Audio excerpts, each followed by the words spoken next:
ಸೂಕ್ತ ಸಂದರ್ಭ ಬಂದ್ರೆ ಬಿಜೆಪಿ ಜೆಡಿಎಸ್ ಇಂದ 25 ಶಾಸಕರು ಬರ್ತಾರಂತ ನಿನ್ನೆ ಹೇಳಿಕೆ ಕೊಟ್ಟಿದ್ದೀರಿ ಸರ್. ನಿಶ್ಚಿತವಾಗಿಯೂ ಕೂಡ ನಮ್ಗೆ ಗೊತ್ತಿದೆ. ಈಗಾಗಲೇ ಯತ್ನಾಳ್ ಅವರು ಯಾವುದಕ್ಕೆ ರಿಯಾಕ್ಷನ್ ಮಾಡಿ ಯತ್ನಾಳ್ ಅವರು 60 ಶಾಸಕರು ಕಾಂಗ್ರೆಸ್ನಿಂದ ಬಿಜೆಪಿ ಬರ್ತಾರೆ ಅಂತ ಹೇಳಿ ಒಂದು ಬಾಲಿಶ ಹೇಳಿಕೆಯನ್ನು ಕೊಟ್ಟಿದ್ರು. ನಾನು ಅವಾಗ ಹೇಳಿದೆ, ನಿಮ್ಗೆ ಗೊತ್ತಿದೆ ಬಿಜೆಪಿಯಿಂದ ಯಾರ್ಯಾರು ನಮ್ಮ ಜೊತೆ ಗುರುತಿಸ್ಕೊಂಡಿದ್ದಾರೆ, ಎಲ್ಲ ಮಾಧ್ಯಮ ನಿಮ್ಗೂ ಗೊತ್ತಿದೆ. ಬಿಜೆಪಿನಿಂದ ಕೆಲವು ಜನ ಶಾಸಕರು ನಮ್ಮ ಹತ್ರ ಬರ್ತಾ ಇದ್ದಾರೆ, ಬರಲಿಕ್ಕೆ ಇಚ್ಛೆ ಪಡಿಸಿದ್ದಾರೆ. ನಾವೇನು ಆಪರೇಷನ್ ಹಸ್ತ ಮಾಡ್ತಾ ಇಲ್ಲ. ಅದೇ ರೀತಿ ಜನತಾದಳದಿಂದ ಕೂಡ ಒಂದು ಗ್ರೂಪ್ ಒಂದು ದಿವಸ ಬರಲಿಕ್ಕೆ ಒಂದು ದಿವಸ ತಯಾರಾಗಿದೆ. ಹೀಗಾಗಿ ನಮ್ಮಿಂದ 60 ಶಾಸಕರು ಹೋಗೋ ಪ್ರಶ್ನೆ ಅಲ್ಲ, ನಮ್ಮಿಂದ 6 ಶಾಸಕರು ಹೋಗಲ್ಲ. ಆದರೆ ಬಿಜೆಪಿ ಮತ್ತು ಜೆಡಿಎಸ್ನಿಂದ 25 ಶಾಸಕರು ಬರ್ತಾರೆ ಅಂತ ನಾನು ಹೇಳಿದ್ದೀನಿ. ಬರ್ತಾರೆ ಅವರು ಸೂಕ್ತ ಸಂದರ್ಭದಲ್ಲಿ. ಸೂಕ್ತ ಸಂದರ್ಭ ಅಂದ್ರೆ ಯಾವಾಗ ಬರ್ಬೋದು? ಅದು ನೋಡೋಣ ಅಂತದ್ದು ಮುಹೂರ್ತ ಕೂಡ ಬರಬೇಕಲ್ಲ. ಬಿಜೆಪಿಯಲ್ಲಿ ಒಳಬೇಗು ಜಾಸ್ತಿ ಆಗ್ತದೆ ಸರ್. ಪ್ರಧಾನ ಕಾರ್ಯದರ್ಶಿ ಹುದ್ದೆಗೆ ಸುನೀಲ್ ಕುಮಾರ್ ಅವರು ರಾಜೀನಾಮೆ ಕೊಟ್ಟಿದ್ದಾರೆ. ನನಗೆ ಗೊತ್ತಿಲ್ಲಪ್ಪ, ಅವ್ರ ಪಕ್ಷದ ಆಂತರಿಕ ವಿಚಾರಗಳು ನಾನೇ ಕೇಳಕ್ಕೆ ಹೋಗಿ ಅವ್ರನ್ನ ಕೇಳಿ ನೀವು ಯಾಕೆ ರಾಜೀನಾಮೆ ಕೊಟ್ಟಿದ್ದಾರೆ ಏನು ಅಂತ.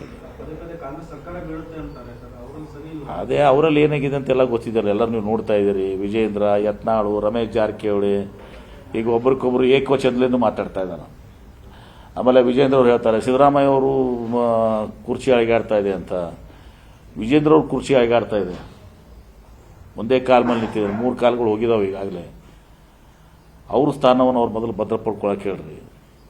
ನಮ್ಮ ಬಗ್ಗೆ ಚಿಂತೆ ಮಾಡೋಕೆ ನಮ್ಮಲ್ಲೆಲ್ಲನೂ ಕೂಡ ನಾವು ಒಕ್ಕಟ್ಟಾಗಿದ್ದೀವಿ, ಎಲ್ಲವೂ ಕೂಡ ಸರಿಯಾಗಿದೆ. ಮುಖ್ಯಮಂತ್ರಿಗಳು, ಉಪಮುಖ್ಯಮಂತ್ರಿಗಳು ಎಲ್ಲರೂ ನಾವು ಒಕ್ಕಟ್ಟಾಗಿದ್ದೀವಿ. ನಮ್ಮ ಸರ್ಕಾರ 5 ವರ್ಷ ಪೂರೈಸ್ತದೆ. ತದನಂತರ ಮತ್ತೆ ನಾವು 2028 ಚುನಾವಣೆಯಲ್ಲಿ ಮತ್ತೆ ಅಧಿಕಾರಕ್ಕೆ ಬರ್ತೀವಿ.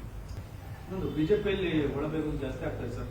ಪ್ರಧಾನ ಕಾರ್ಯದರ್ಶಿ ಹುದ್ದೆಗೆ ಸುನೀಲ್ ಕುಮಾರ್ ಅವರು ರಾಜೀನಾಮೆ ಕೊಟ್ಟಿದ್ದಾರೆ. ನನಗೆ ಗೊತ್ತಿಲ್ಲಪ್ಪ, ಅವ್ರ ಪಕ್ಷದ ಆಂತರಿಕ ವಿಚಾರಗಳು ನಾನೇ ಕೇಳಕ್ಕೆ ಹೋಗಿ ಅವ್ರನ್ನ ಕೇಳಿ ನೀವು ಯಾಕೆ ರಾಜೀನಾಮೆ ಕೊಟ್ಟಿದ್ದಾರೆ ಏನು ಅಂತ.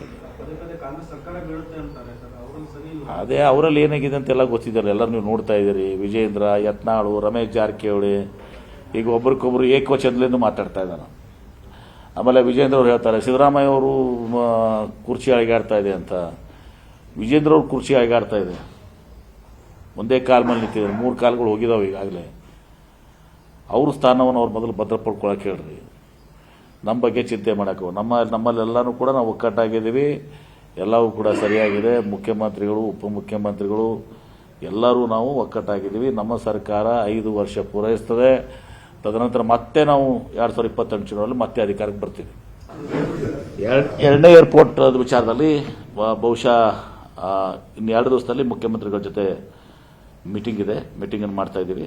ಅಂದ್ರೆ ಮಾಡಿ ಅವರಿಗೆ ಎಲ್ಲವನ್ನ ಬ್ರೀಫ್ ಮಾಡಿ ನಾವು ಕಳಿಸ್ತಾ ಇದ್ದೀವಿ. ನಾನು ಏನೂ ಹೇಳೋದಲ್ಲ, ಈಗ ಇಷ್ಟೇ.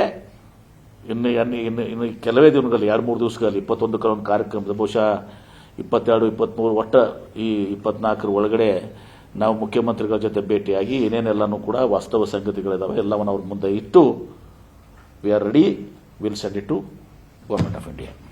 ಕನ್ನಡಿಗರ ಮೆಚ್ಚಿನ ನಿಮ್ಮ ನ್ಯೂಸ್ 18 ಕನ್ನಡ ಈಗ ವಾಟ್ಸ್ಆಪ್ನಲ್ಲಿಯೂ ಲಭ್ಯ.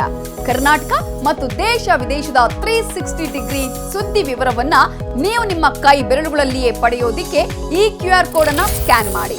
ನಮ್ಮ ಚಾನೆಲ್ ಅನ್ನು ಫಾಲೋ ಮಾಡಿ, ನೋಟಿಫಿಕೇಶನ್ ಆನ್ ಮಾಡಿ.